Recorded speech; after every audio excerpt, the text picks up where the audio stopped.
Welcome to Luca is a Billionaire, where the only thing I invest in is your answers. You start now. Rinse petals and remove stems, pat dry. Chop or tear petals to increase surface area, then place them in a mortar or saucepan.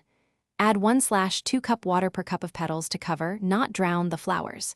Heat gently if using a saucepan. Otherwise, bruise and macerate in the mortar for 5–10 minutes to release pigments. Once the color releases, transfer the mixture to a jar and let it steep for 20–30 minutes. Once the petals have steeped, strain the liquid into a clean container. Press solids to extract every drop. Make sure to collect a clear, colored liquid. That's your pigment. If the color is weak, gently simmer the liquid to reduce it by roughly 1/3. This concentrates the dye without burning. Stir frequently and cool before testing. If you plan to paint on fabric or paper, add a pinch of alum as a mordant to improve adhesion and longevity.